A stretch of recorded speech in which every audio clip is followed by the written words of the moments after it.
Sir मेरा friend Bhopal से धमकियां दे रहा है, बोल रहा है धज्जियां उड़ा देता हूं मैं। कुछ उपाय बताएं आप।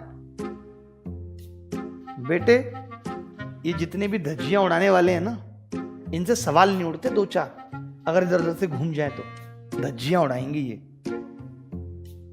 अगर पूरे दिन उसी में पागल रहेंगे, सुबह शाम तक गुड मॉर्निंग फिर गुड आफ्टरनून, चाहूंगा मैं तुझे सांझ दोपहर सवेरे, ऐसे नहीं। पहले गानों में भी था चाहूंगा मैं तुझे सांझ सवेरे, दोपहर में नहीं। दोपहर में क्या करना है? पढ़ाई करना। सांझ सवेरे चाली। आपका क्या है? चाहूंगा मैं तुझे सांझ सवेरे दोपहर रात दिन। ऐसे नहीं चलेगा, समझ रहे कि नहीं? सर हमारे रिलेशनशिप में कास्ट बीच में आ रही है, क्या करूं? तो आप साइड से निकल जाइए। अगर आप बाइक से जा रहे हैं, बीच में बिजार आ जाए तो क्या करते हैं? साइड से निकल जाते हैं कि नहीं? तो जो चीज बीच में आ रही है साइड से निकल जाइए, कोई दिक्कत नहीं। और बताइए सर, मेरी वाली के लिए 1 साल इंतजार करने के लिए बोलिए, कैसे मनाए? देखिए, अगर कोई आपसे 1 साल मिलने के लिए बोल रहा है तो वो बहुत समझदार है और वो आपको टरका रहा है। आप नहीं समझ पा रहे इस बात को। जब भी कोई आपसे 1 साल इंतजार है, इस तरीके की बातें कर रहा है, तो वो ये कोशिश कर रहा है कि 1 साल तक आप इस तरीके की बातें नहीं करेंगे, मैच्योर हो जाएंगे, तो वो बात को टाल रहा है। जैसे जब हम घर पे बचपन में खिलौना मांगते थे, पापा मुझे बाइक चाहिए, चल अगले साल देख लूंगा। क्या कभी दिलवाई अगले साल? नहीं। तो ये वैसे ही टाला जा रहा है आपको। आप अपनी पढ़ाई पे ध्यान दें और दूसरे दरवाजों को खटखटाएं। इतना ही कहूंगा। आगे सर, डर लगता है इतने सारे लोगों में सिलेक्शन कैसे होगा? देखिए, ऐसा नहीं है। अगर आज ऐसा डर होता तो क्या मोदी जी प्रधानमंत्री बन पाते? उनको था कि नहीं? और वैसे भी कोई आदमी सोचता नहीं कि क्या बनना है। मैं आपको हमेशा कहता हूं कि जब भी आप सिलेक्शन के बारे में सोचकर तैयारी करोगे तो हमेशा डर में रहोगे और परेशान रहोगे। सोचो ही मत सिलेक्शन के बारे में। आपका टारगेट, मुझे चारों सब्जेक्ट सीखने। उसके बाद आपका टारगेट, मॉक में ठीक नंबर लाने। उसके बाद आपका टारगेट, प्री देना है, प्री अच्छे मार्क्स से निकालना है। ऐसे धीरे धीरे करके छोटे छोटे टारगेट्स को टारगेट करो और उन्हें अचीव करो। सफलता अपने आप मिल जाएगी। सीधे सिलेक्शन को सोचोगे तो सबसे पहला स्ट्रेस तो यही है, कब पेपर होगा, कब रिजल्ट आएगा, कब ज्वाइनिंग होगी। जब तक तो वो फूफा भी निकल लेंगे जो चिढ़ाते हैं हर वक्त। समझ रहे हो? इतनी दूर का अगर सोचोगे तो स्ट्रेस होगा। इतनी दूर का मत सोचो, अभी पास का सोचो कि कैसे सिलेबस कंप्लीट करके मॉक में ठीक। अगर पूरे दिन उसी में पागल रहेंगे, सुबह शाम तक गुड मॉर्निंग फिर गुड आफ्टरनून, चाहूंगा मैं तुझे सांझ दोपहर सवेरे, ऐसे नहीं। पहले गानों में भी था चाहूंगा मैं तुझे सांझ सवेरे, दोपहर में नहीं। दोपहर में क्या करना है? पढ़ाई करना। सांझ सवेरे चाली। आपका क्या है? चाहूंगा मैं तुझे सांझ सवेरे दोपहर रात दिन। ऐसे नहीं चलेगा, समझ रहे कि नहीं? सर हमारे रिलेशनशिप में कास्ट बीच में आ रही है, क्या करूं? तो आप साइड से निकल जाइए। अगर आप बाइक से जा रहे हैं, बीच में बिजार आ जाए तो क्या करते हैं? साइड से निकल जाते हैं कि नहीं?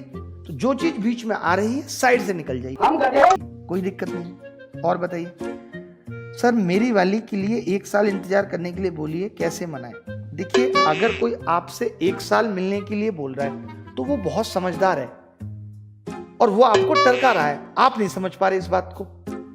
जब भी कोई आपसे 1 साल इंतजार है, इस तरीके की बातें कर रहा है, तो वो ये कोशिश कर रहा है कि 1 साल तक आप इस तरीके की बातें नहीं करेंगे, मैच्योर हो जाएंगे, तो वो बात को टाल रहा है। जैसे जब हम घर पे बचपन में खिलौना मांगते थे, पापा मुझे बाइक चाहिए, चल अगले साल देख लूंगा। क्या कभी दिलवाई अगले साल? नहीं। तो ये वैसे ही टाला जा रहा है आपको। आप अपनी पढ़ाई पे ध्यान दें और दूसरे दरवाजों को खटखटाएं। इतना ही कहूंगा। आगे सर, डर लगता है इतने सारे लोगों में सिलेक्शन कैसे होगा? देखिए, ऐसा नहीं है। अगर आज ऐसा डर होता तो क्या मोदी जी प्रधानमंत्री बन पाते? उनको था कि नहीं? और वैसे भी कोई आदमी सोचता नहीं कि क्या बनना है। मैं आपको हमेशा कहता हूं कि जब भी आप सिलेक्शन के बारे में सोचकर तैयारी करोगे तो हमेशा डर में रहोगे और परेशान रहोगे। सोचो ही मत सिलेक्शन के बारे में। आपका टारगेट, मुझे चारों सब्जेक्ट सीखने। उसके बाद आपका टारगेट, मॉक में ठीक नंबर लाने। उसके बाद आपका टारगेट, प्री देना है, प्री अच्छे मार्क्स से निकालना है। ऐसे धीरे धीरे करके छोटे छोटे टारगेट्स को टारगेट करो और उन्हें अचीव करो। सफलता अपने आप मिल जाएगी। सीधे सिलेक्शन को सोचोगे तो सबसे पहला स्ट्रेस तो यही है, कब पेपर होगा, कब रिजल्ट आएगा, कब ज्वाइनिंग होगी। जब तक तो वो फूफा भी निकल लेंगे जो चिढ़ाते हैं हर वक्त। समझ रहे हो? इतनी दूर का अगर सोचोगे तो स्ट्रेस होगा। इतनी दूर का मत सोचो, अभी पास पास का सोचो कि कैसे सिलेबस कंप्लीट करके मॉक में ठीक नंबर लाऊं, उससे ज्यादा मत सोचो। और लंबाई 12 सेकंड में चल रही थी, आराम से भैया। यहाँ पड़ोस में कई बकरी रहती हैं, छींकती रहती है मास्टरनी की तरह। माहौल बना हुआ क्लास का, मैं थोड़े कमेंट पढ़ लेता हूँ। सर ये कौन से बुक से पढ़ा रहे हो? साक्षी में किताब से क्यों पढ़ाऊंगा? किताब से टीप के पढ़ाऊंगा मैं? कैसी महिला हो साक्षी तुम? ये वो महिलाएं भाई साहब जिनको कोई अगर सुंदर मैसेज भी कर दे, ये कह दे कि यार अच्छा अच्छा मैसेज कर दे, तुम ये हो तुम वो, तो ये ऐसे लौट के पूछेंगे किसको कर रहे थे ये मैसेज, बता दो बता दो। इनको यकीन ही नहीं होता। सिकंदर ठाकुर हमारे साथ जुड़े हुए हैं। सर ये मैम जो आपके साथ हैं उन्हें कैमरे पे दिखा दो। ये मैम नहीं मेमा है, मेमा। गंदा सा पुरुष है, ऐसी कोई जगह नहीं जहां बाल नहीं है। ये किसी बात कर गई। बस तुषार जी को आपको देखना है तो इंस्टाग्राम पे जाके देख लो, तुषार 318 इनकी आईडी है। आपका फेस सर अली असगर की तरह लगता है। बेटे मैं कोई अजगर वजगर नहीं हूं। कल ही एक लड़की ने नंबर दिया था, खुशी खुशी में इतना झूमा कि 3 अक्षर ही मिट गए। ओहो, अबे नंबर चाट रहे थे क्या? नहीं। सर आपका शर्ट बहुत सुंदर है। मैंने तो कहा ही सारी शर्टें आपको दे दूंगा मैं। चलिए बहुत बात हो गई अब आपसे।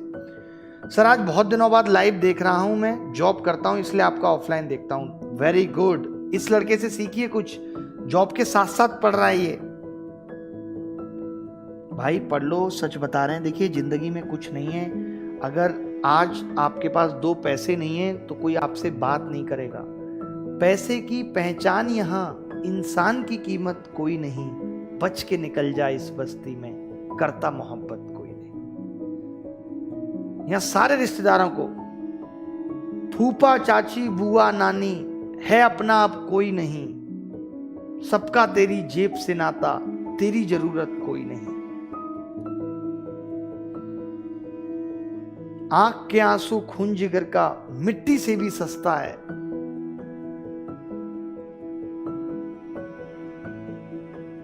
समझ रहे हैं कि नहीं? सर आप शायरी करना कहां से सीखें? ऐसा देखिए, शायरी के लिए कुछ सीखना जरूरी नहीं होता। शायरी क्या है, नॉर्मल है। मैं 4th क्लास से कर रहा हूं। मुझे पढ़ने का मन नहीं करता है। मम्मी कहती थी डंडा उठा के लाऊं या अभी पढ़ता है? तो हमें बचपन से ही आदत है। मम्मी को पूछा मम्मी रोटी है? बोली there is no roti in the kitchen. खाना है तो बाहर जाके खाया चिकन। तो हमें बचपन से ही ऐसे आदत है, बचपन हमारा उसी में गुजरा है। मम्मी ने पीटा, पापा ने घसीटा, बन गया सतरीठा। तो उस तरीके से डर नहीं लगता। आपने सवाल देख लिया, इस सवाल का उत्तर समझ गए। 14 मीटर जीएस की क्लास मालूम कैसे चलती? तो ऐसे ऐसे टीचर लाएगा सवाल, बी पेज पलट देगा, सी पेज पलट देगा, डी। पता नहीं क्या चलती है क्लास में यार। मेरी तो समझ से ही पड़े है, फास्ट से पढ़ा और बी लगा दिया। पता नहीं कहां से पावर आती है, बी लगा दिया। हम कमबख्त दिन रात जीएस की किताबें घोट के पी गए, आज तक हमें पता ही लगा बी एस सी है। हमने ऐसे एक जीएस के मास्टर को फोन लगाया, मैं गुरुजी आप कैसे लगा देते हो बी और सी? बोले अजीब पागल हो।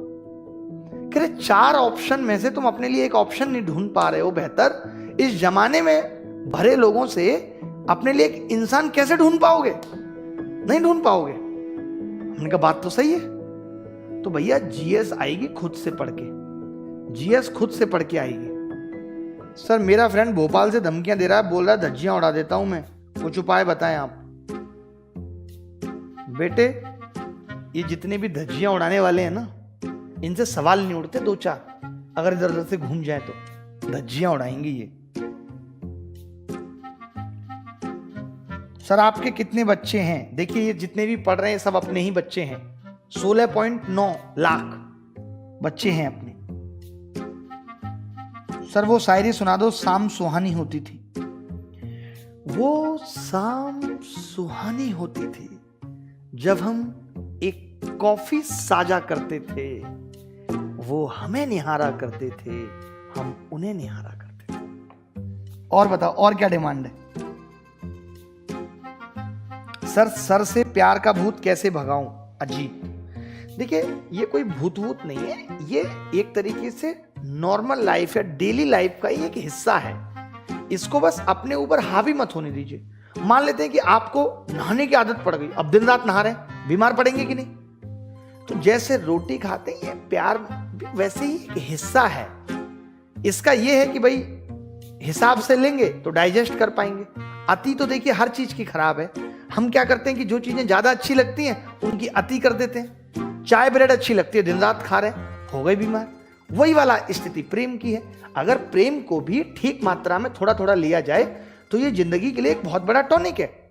इससे लोगों की जिंदगियां बन जाती हैं। आपने सुना होगा कि हर सफल इंसान के पीछे महिलाओं का हाथ है, तो ऐसे ही थोड़ी है वो, लेकिन लिमिटेड एडिशन होगा तभी।